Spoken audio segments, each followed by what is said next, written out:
Welcome to episode 2 of the FAQ Business Podcast.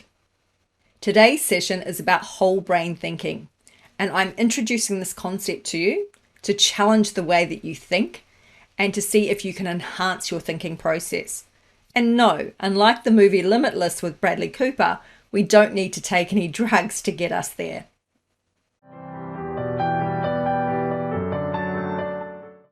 Welcome to the FAQ Business Podcast for growing small to medium business owners who want to make a positive difference. The FAQ Business Podcast covers 4 key pillars: actionable education, inspiring leaders, businesses like you for relatability, and thought leadership, where we really challenge your thinking. It's hosted by myself, Jane Tweedy, founder and lead trainer of FAQ Business Training, where we want to avoid you getting ripped off or ripping yourself off because of what you don't know you don't know. We'll feature an amazing diversity of guests with lots to offer to educate and inspire you. So let's jump into today's episode of the FAQ Business Podcast. I'm Jane Tweedy. I'm the founder of FAQ Business Training, and today I'm going solo on this podcast about whole brain thinking. Whole brain thinking is something which I consider critical to your success, whether you're talking as a business owner or as an individual or human in your whole life. It's amazing how we think can impact how we feel and how we behave. It can also impact our decisions and the way we tolerate and accept others. So whole brain thinking is a massive area. So this is definitely one of our thought leadership episodes. We're really challenging you to think about the way, in this case, that you think. Let's start with an example. A few years ago, I asked my boss at the time to invest in a stall. So it was a stall at an exhibition and it was going to cost $500. And to me, this $500 really seemed inconsequential and quite small. So all I did was flick him an email forwarding the application for the stall. I just forwarded it to him and I said to him in these kind of words: "We've had heaps of clients from this group. I really would think it's a good idea if we thank them by taking a stall at their event. And it will be $500, kind of end of story." So I didn't give him a lot of information. I told him how much it was going to be, but not a lot else. I did also, though, appeal to what I thought was his side of making money and showing an interest in this by saying to him he could also promote the other program that we offered, because I was in one program, already got a lot of clients from that group, but the other program was completely untapped in the group. So there was a lot of growth opportunity. So I pitched it from more of a growth and also from a relational kind of perspective. I hadn't given him a lot of information from a planning perspective or from a numbers perspective. I just told him the $500. My use of the word heaps and by thanking this group and things were just not things that related to him. So his answer was a straight out no. You already get clients from that group. Why would we need to support it? And that was his response. And I'm like thinking, wait a minute here. I just said you got heaps of clients from this group. And I knew he knew that because it was the one group I was allowed to go to networking events for that he would pay for, because he knew that we got results from it. So I was thinking it was a no-brainer. My problem was I thought it was a no-brainer. I also didn't consider how he thinks. And that was my undoing. So what I did is I thought, wait a minute here. I just learned about a thing called HBDI and whole brain thinking. And I thought, I think that this particular person is a blue and green person, a left brain thinker. So they're all about the logic, the numbers, the plan, the facts. And I just hadn't given him enough of that. So what I did is I went back to him with a second email and I said, I would like you to reconsider. And here's some information that might help you make a better decision. And what I did was I included facts and numbers. So instead of using that vague thing, heaps of clients, what I did instead is I quantified it. And I said to him, I've had at least 500 clients from that group or referred because of that group. And each of those 500 clients has had at least 2 hours worth of meetings with me. 500 times 2, 1,000, times by the amount of money he was making per hour under the contract for those sessions. And basically that was leaving a 6-figure hole in the balance sheet. Pointed that out to him and said, $500 for the sake of this amount of money? What do you reckon? And he came back in like seconds. Yep, we'll take the table. Why did he have such a strong reaction when I gave it to him the second time versus the first time? Because I communicated to him in a way that he understood. He deals with facts, figures, and plans. He does not deal with airy-fairy conceptual ideas and people. That's not his thing. Now, that doesn't mean, he's not a nice person or anything like that. This whole brain thinking is not about your capabilities. It is not about what you're good and bad at. It is about what is your preference for thinking? Where is your go-to? And that is what whole brain thinking is about. Where does whole brain thinking come from and why is it in existence and how does it work? So whole brain thinking was developed in the 70s by a gentleman by the name of Ned Herman. Ned was the general manager of leadership and development at General Electric in the US.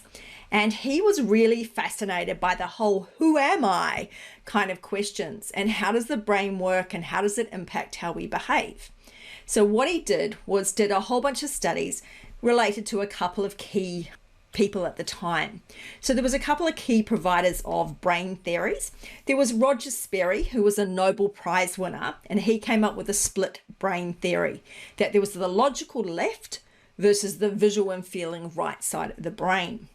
He looked also at Paul MacLean's triune brain, the reptilian, limbic, neocortex, cerebral type brain approach. And although that one in particular has been somewhat discounted now, that all the factors that Ned Herman put together created his version of whole brain thinking. This has been expanded out over time and he developed the HBDI or the Herman Brain Dominance Instrument. I am an HBDI Certified Practitioner. What all this means is that the brain he divvied up into 4 quadrants. He divided it into 4 quadrants and he says that every person has to be dominant in at least one quadrant. Some of us are dominant in 2 quadrants, like myself, and many people are in that camp. However, some people, they might have 3 quadrants are dominant and some might have all 4 fairly equally dominant. Now, that on the face of it can be a good thing because if you have all 4 quadrants, it's saying that you are effectively a whole brain thinker. But there is a downside to whole brain thinking. If every time you look at a situation and you've got to look at every single aspect all the time, and then once you've kind of filled one in, another thing crops up, you might get to a situation where it's really hard to make a decision. So if you've ever felt like that, it may be because of this factor. The 4 quadrants developed by Ned Herman include the blue, the upper left, which is the rational, analytical, logical, factual part of the brain. The brain that the guy I was talking about before, that was his dominating part of his brain. Then you've got the green, also on the left side, the lower left, and it's about safekeeping. It's about, being risk adverse. It's about being organized, planned, and sequential. And those that will know me know that that's not my strong points. That's for sure. Which is quite funny that I was an analyst of operational risk control and worked for the Earthquake Commission as an investment analyst back in New Zealand. But I am very strong on analytics, so that top left portion of the brain. On the right side of the brain, we have the red or the relational, feeling, interpersonal, spiritual, emotional part of the brain. And then we also have, that's the lower right.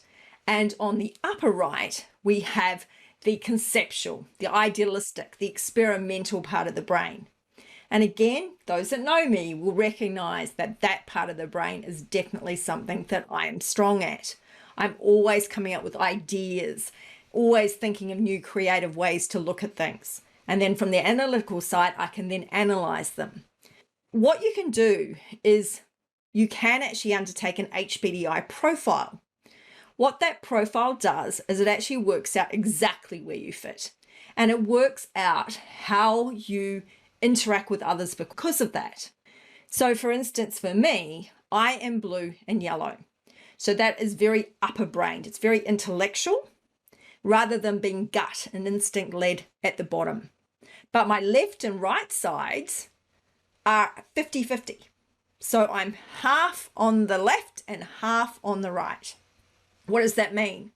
It means I can do all the detail and things, but I can also do the ideas. I've always found that, I thought it was kind of a conflicting thing, but it all explained it when I started looking at this. And I was like, this is quite fascinating. But why does this matter? Who cares what we label parts of the brain? Well, it matters because it comes down to the way that we think and the way that we tackle a situation. So for instance, if I said to you, make a list of 10 things that you would need in your dream home, okay? And I just say 10 things. I don't give you any further guidance than that. Now you could choose a whole bunch of things that are all about the numbers, all about the space and the sizes, the money you're going to spend, the interest rates. You could be all number driven. You could be all people driven. Oh, we've got to have room to entertain. We've got to have room for the grandmother to come and visit. You could be very people oriented. Who are the neighbors? You could be coming up with ideas that are all about the future. So the yellow brain thinking. So when we say future, is there room for this property to be subdeveloped? Is there going to be something built in the area that's going to improve the value, or could it actually destroy the house? We have these different ways of looking at the situation.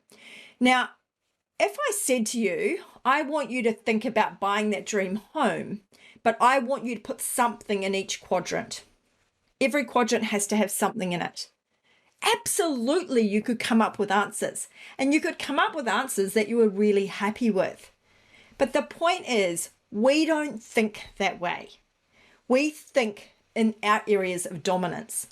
So if you approached a project, if someone said to you, right, develop a new product or service for your business.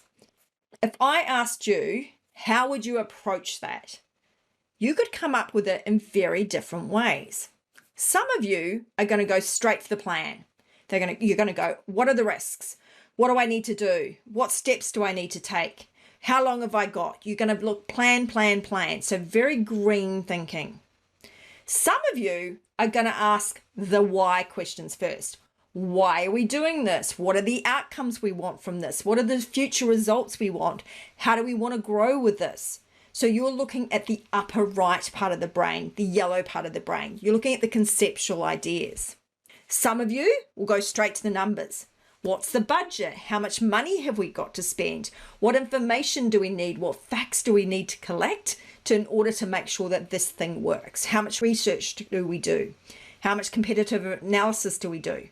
So those are all the facts questions, the upper left. And then there's those of you that will ask the questions about the people. How are our staff going to react? Are they going to be overwhelmed by having this? How is this going to make our customers feel? Are they going to be really happy? So are we talking about the people aspects? And the thing is, every single question I mentioned is perfectly valid. There is no right or wrong here. There is no preference. There is no quadrant that is better than the other. They're all equal. They have equal strengths. But when we think, you will find that you have a go-to preference. It will be either the A, blue, analytical. It'll be the B, green, plan, sequential. It'll be the C, feeling, emotional, and people, red. Or the D, yellow quadrant, the experimental ideas, conceptualizing side. So you will find you will typically have a go-to or a couple of go-to areas. So for instance, if you are like me, yellow and blue dominant, then I will tend to ask questions about the facts or deliver the facts and think about the ideas about the future. Where's the future? What other things could we consider here?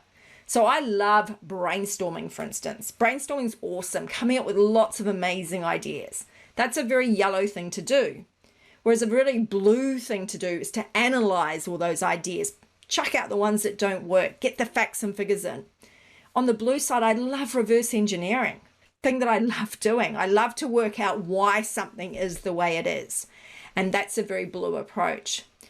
For those of you who might have guessed, is you sort of think, wait a minute here, but you do a lot of talking, you do a lot of stuff with people, you help a lot of people, you've got a mission to help 1 million people. How come people doesn't feature? And it certainly doesn't mean I don't consider people. That's not it at all. But what it does mean is that it's just not where I go to first. And something that I've noticed in this, because I was a bit frustrated when I got these results, to be honest, because I was like, whoa, wait a minute. But one thing I do notice, if somebody asks me a question, say they send me a message or whatever, and they ask me a question, my immediate response, fact, logic, answer. And I just give them the answer to the question. And then I go, oh, whoa, wait a minute here. I forgot to kind of ask them how they were. I kind of forget that nicety stuff because I'm too busy giving them what they asked for, which to me is helping them and is doing what they required. But unfortunately, it's also forgetting about that people aspect. And a large part of that is because the lack of the emotional side of that aspect. So within each of these quadrants, we have things called clusters. So for instance, someone in the A cluster actually may not be great with numbers because it's not just all about numbers. There's other parts to that as well. And the same with the red cluster. I'm actually very strong on the teaching and the expressing side of it, as you may have worked out, but I'm very weak on spiritual, on emotional, and on musical, which fit in that area as well. So you can be really strong in parts and weak in others, which is why two people with exactly the same preference codes, the exact same way they think, may actually have different ways that they exhibit their tendencies, their preferences. When you are going and attacking a decision, the next decision, one thing I suggest you do, and this is part of our actionable education, is I want you to think like this. Before you make that final decision, go around the circle, go and ask these questions. From the blue, from the analytical part of the brain, what do you know? What facts do you have? And what are the numbers? Answer those questions. From the planning, the logic part of the brain, the detailed sequential part, and also the risk part, the green area, the B. What are the risks around this project? And what plan can we put in place so that we have a better chance of its success? From a C, from a people, from a relationship approach, what are you feeling? What are the people that are going to be exposed to this feeling? How can we make sure that we bring the people along and keep them happy and engaged? And then the D, what are the opportunities for the future? Where could this lead? Make sure that you've answered all those questions before making your next decision. Really think about it. So really challenge yourself to think all over that brain. So no, like I mentioned earlier, this is not limitless. We're not suddenly tapping into all these firing cylinders in our brain. But what we are recognizing is that there's areas in our brain that we don't utilize as much as we could. It's not that we aren't capable. We are. It's just that we don't go to them as a preference. Now, this can also be why we get frustrated in our communications with others. We might be communicating with someone and we're just like, oh my gosh, I just wish they'd get to the point. Because if you're a person that likes to be concise and precise, which a lot of people in the blue-green, the left brain people are, then a person that's yellow, ideas and all concepts, and red, emotion and feeling and all fluffy, those two people are going to find it challenging to get along if they don't respect each other and don't respect what the other's bringing to the table. So one thing that's really good to do is to learn your own profile. The way to do that is to come to someone like myself, and I am an HBDI Certified Practitioner. I can run through with you the HBDI profile. So what happens is you pay a fee, You then get sent a questionnaire of 116 questions. And it's deliberately designed to challenge you in places. You're going to get frustrated in places, and that's okay.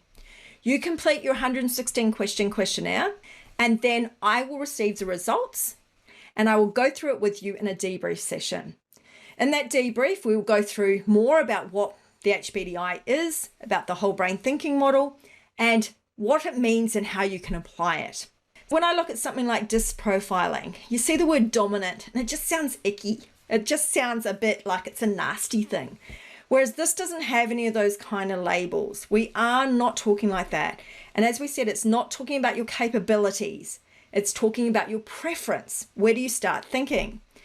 And another good example of this was when I was doing my certification, there was a gentleman on there that was a principal in a school.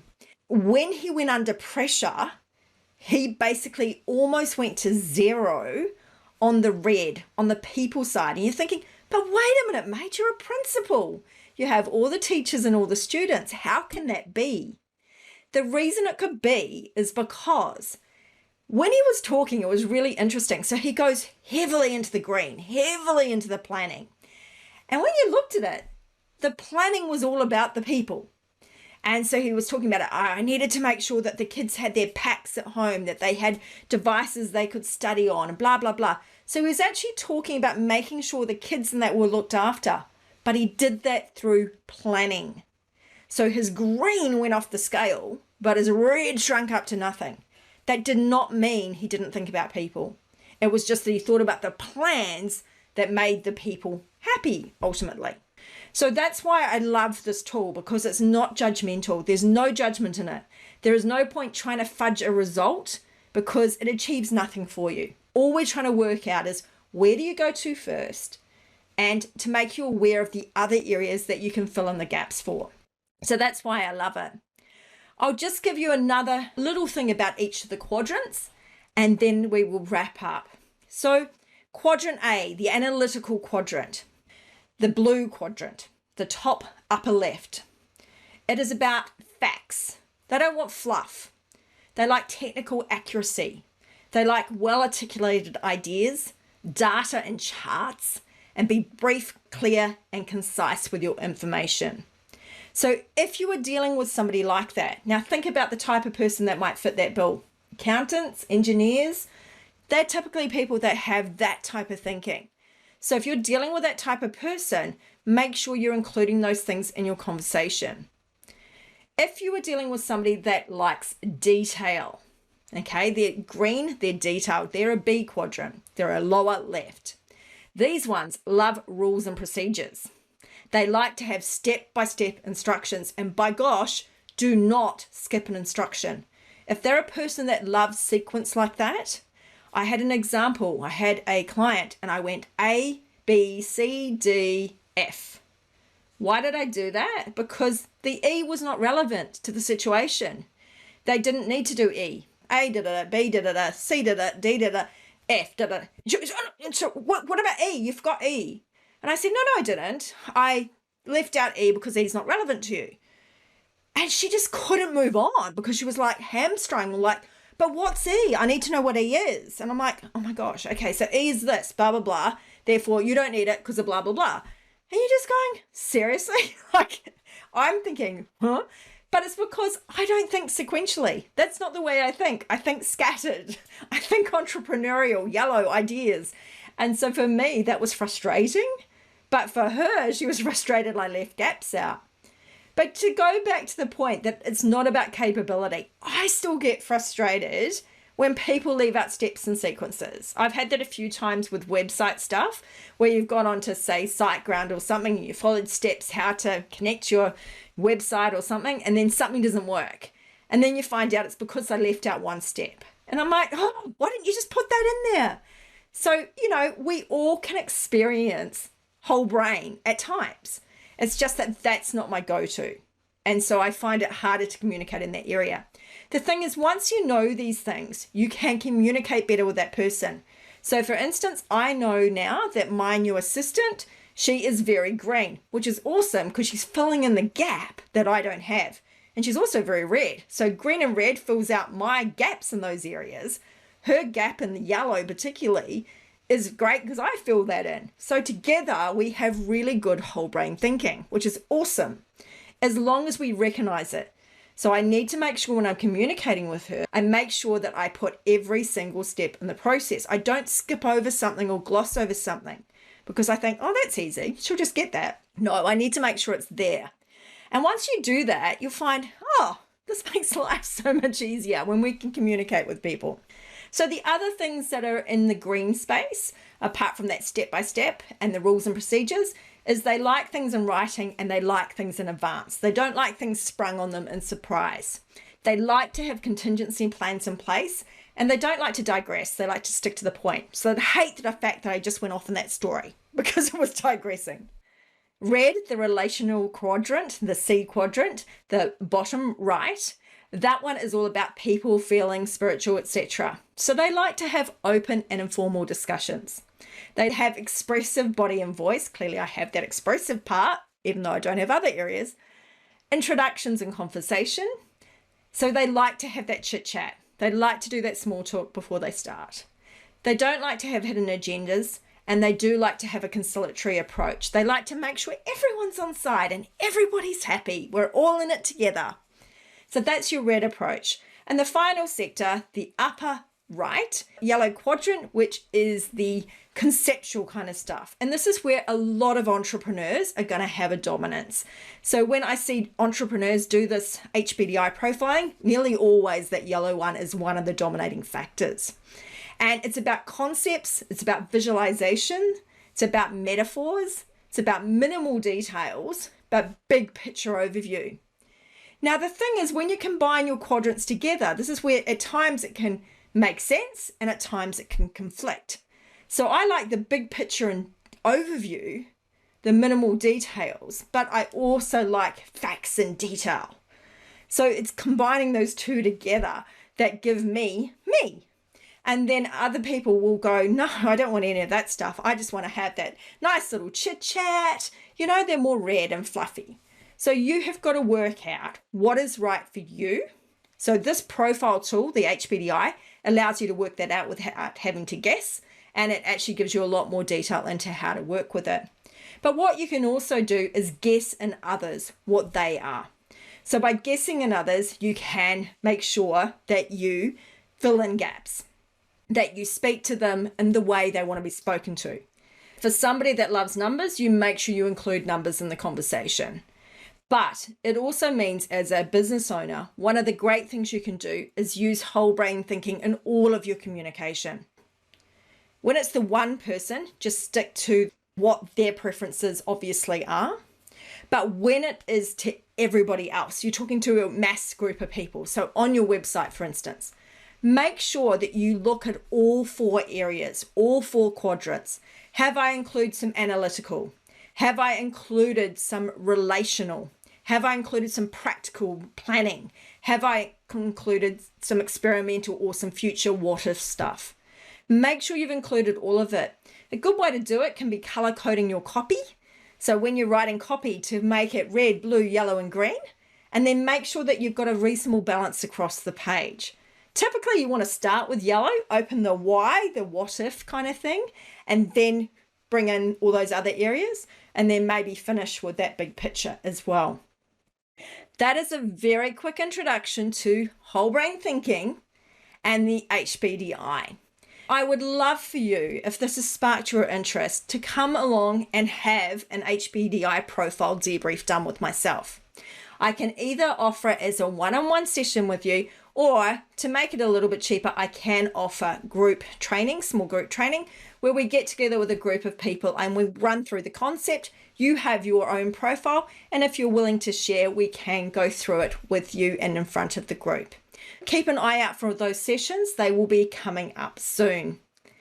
Thanks so much for listening to the episode today. And I really hope this has challenged you to think about whole brain thinking and how you could apply it. Because in all your decision making, in all your communication, there are definitely ways that we can open up our whole brains and communicate better with our audience. Thank you, and we'll catch you again soon. Thank you for listening to today's episode of the FAQ Business Podcast. Available on all good podcast services. You can subscribe today via faqbusinesspodcast.com.au or directly on Apple iTunes, iHeartRadio, or Spotify. Subscribe, follow, share, and where able, review our podcast or leave us a comment on either YouTube or our blog page. Thanks for helping us to help you, the small to medium businesses who are growing and want to make a difference. Look forward to connecting with you again on the next episode of the FAQ Business Podcast.